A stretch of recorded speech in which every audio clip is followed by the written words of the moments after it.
আল্লাহ ওয়ালা আছেন যারা জালেমের বিরুদ্ধে মৃত্যুর আগ পর্যন্ত লড়াই করে। কথা ঠিক কিনা বলেন? ঠিক। গতকাল রাত্রে আপনারা আজ পর্যন্ত এখন পর্যন্ত সোশ্যাল মিডিয়াতে ফেসবুক ইউটিউবে দেখছেন বাংলাদেশের একজন যে সত্যের পক্ষে কথা বলে, বাংলাদেশের 18 কোটি মানুষের পক্ষ নিয়ে কথা বলে। শরীফ ওসমান হাদিকে গুলি করা, হত্যা করা হয়েছে কেন? জালেমের বিরুদ্ধে সে কথা বলে। কথা ঠিক কিনা বলেন? ঠিক। আজকে বাংলাদেশের অনেক মানুষ, লক্ষ কোটি মানুষ তার জন্য দোয়া করতেছে। কেন তাকে গুলি করা, হত্যা করা হয়েছে? সে জালেমের বিরুদ্ধে বাংলাদেশের 18 কোটি মানুষের পক্ষে কথা বলছিলেন। এই জন্য জালেমরা সহ্য করতে পারে না, প্রকাশ্যে দিবালোকে রাস্তায় গুলি করে হত্যা করা হয়েছে। কথা ঠিক কিনা বলেন? ঠিক। কিসের কারণে? জুলুমের, মানুষের জুলুম করে ক্ষমতার লোক পায়া সে সত্যের পক্ষে কথা বলছে। ঠিক তেমনি ভাবে সাইদ মানুষের পক্ষ নিয়া, দেশের পক্ষ নিয়া এই জালেমের বিপক্ষে কথা বলছিল। সাইদ ইবনে জুবাইর কি কথা বলছে? যে হাজ্জাজ বিন ইউসুফ তার ক্ষমতার লোভে পায়া অসংখ্য সাহাবীদের গর্দানকে কেটে ফেলছে। নবীর সঙ্গে যে সাহাবীরা চলতো তাদেরকে ধ্বংস করে দিয়েছে, তাদেরকে শরীর থেকে মাথা আলাদা করে দিয়েছে, অনেক তাবীদেরকে সে শহীদ করে দিয়েছে। কিসের কারণে? শুধু ক্ষমতার লোভ।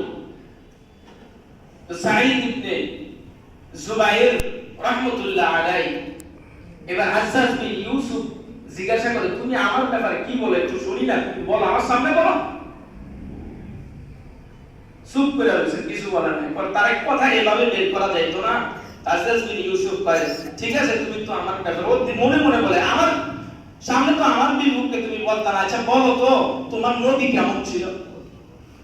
আচ্ছা বলেন, কোন মুসলমানকে যদি কোন মুসলমান টিচার হোক বা যে কোনো মানুষ জিজ্ঞাসা বলে, এই তুমি তোমার নবী সম্পর্কে যা জানো বলো, তে আনন্দের সাথে নবীর কথাগুলো বল, যতটুকু জানে বল।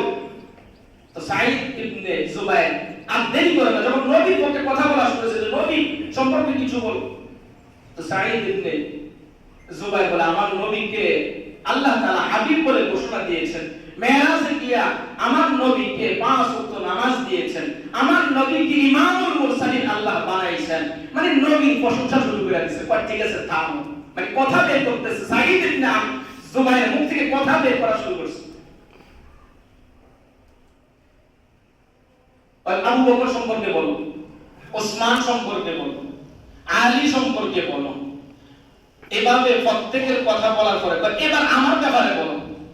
আচ্ছা এখন যেহেতু কথা বের হইতেছে, বের করতেছে, নবীর সম্পর্কে বলাইছে, ওসমানের ব্যাপারে বলাইছে, ওমর রাদিয়াল্লাহু তাআলা সম্পর্কে বলাইছে, এখন সে কথা কিভাবে ডান্সে মানে কথাগুলো বের করতেছে, সে বের করতেছে। এবার বলো তো হাজ্জাজ ইবনে ইউসুফ কেমন? সে বলে, তুমি তোমার সম্পর্কে আমি বলতাম, আর তুমি তো জালেম, তুমি তো অসংখ্য সাহাবায়ে কেরামকে জবাই করেছো তোমার চেহারার ক্ষমতা টিকাবার জন্য, অসংখ্য তাবীকে জবাই করেছে, তুমি জালেম।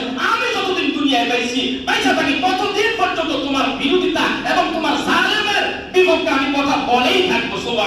সুবহানাল্লাহ। এমন কিছু মানুষ সমাজে থাকলে, দেশে থাকলে, পৃথিবীতে থাকলে ততক্ষণ পর্যন্ত এই দুনিয়াকে আল্লাহ ধ্বংস করবে না। আল্লাহ আমাদের সবাই সত্যের পক্ষে যেন কথা বলতে পারি, ইনসাফের উপর যেন থাকতে পারি, আল্লাহ আমাদের সবাই তৌফিক দান করেন, বলি আমিন। সাঈদ ইবনে জুবাইর এবার চিন্তা করলো, হাজ্জাজ বিন ইউসুফ চিন্তা করলো, লোকটার যদি আমি সাইডা দেই তাহলে আগে যতটুকু বলতো এর চেয়ে বেশিটা আমার বিরোধিতা করবে। জল্লাদকে ডাকছে, জল্লাদ আসো।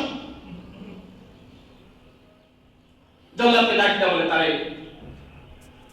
কত বিরাম বড় লম্বা ইতিহাস, জুমার দিন ছোট করে বলছে, একটু সংক্ষেপে বলতেছি।